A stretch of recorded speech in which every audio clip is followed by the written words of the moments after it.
Hamınıza salam dostlar. Bu videomuzda sizlerle beraber S&P'mizin yeni halini size göstereceğim.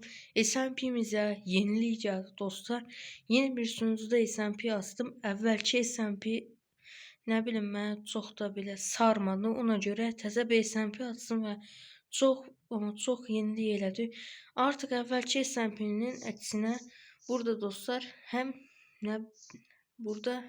baş adım harfi vardı. Daha doğrusu adımın baş harfi vardı. Onu obsidian eləmişəm. Eyni şəkildə də en yakın dostum tavuk emisi'nin adının da baş harfini bura koymuşam. Onu indidən deyim. Buraya yine obsidianla SMP yazdım ve klasik ben oyuncunun heykelini. İndi Aroz'da diyen olacak ki ay bulasın bu ben oyuncuya niye bu kadar takılmışsın her defa onun heykelini. Dostlar eğer ki hoşunuza gelmezse deyin başka bir aktivite eləyək. Yani laf belə istəyirsə partladım bunu. Ne deyirsiniz? Aslında esas əməlim bunu SMP'ye ben oyuncu çağırıb bunu görəndə reaksiyasını bilmək idi ama yəni də eğer ki sıxılan olsa ya partladın deyin ya da ki yerine başka heykeller de eləyin deyə Ondan başka buraya su parkı eləmişəm, yani suda sürüşmək üçün su parkı eləmişəm.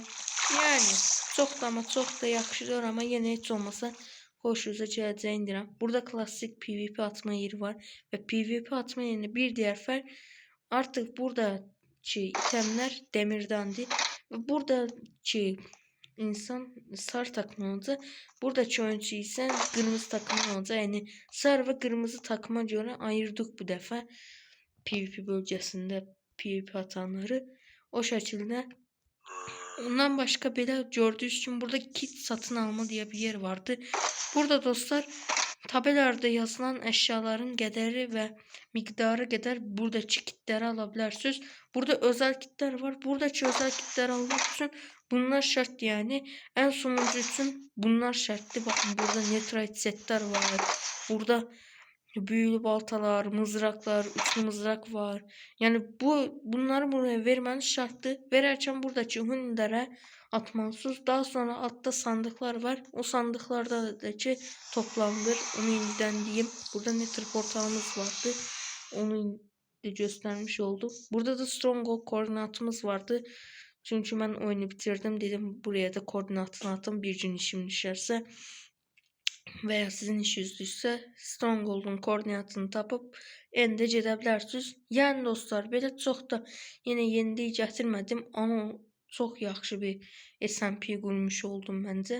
Onu indidən yeyim. Yaxın zamanda yeni illərdə gələcək bu SMP'yə. Amma əsas mənim məqsədim nədir? 50 abunə olmaq. Çünki 50 abunə olub canlı yayın açmaq istəyirəm və sizlərlə hər gün SMP oynaya bilək. Onu indidən deyim. IP dostlar, bu IP'dən gələ bilərsiniz. Sunucu belə arada bir bağlanır, amma genel olaraq açıq bir sunucudur. Ona görə gəlməyinizi tövsiyə edirəm. Son bir bilgi. Burada həm bir dənə mənim əməyim yox, Tavuk MC adındakı bir dostumun əməyi də keçir. İkimiz də bu sunucunun adminləriyik.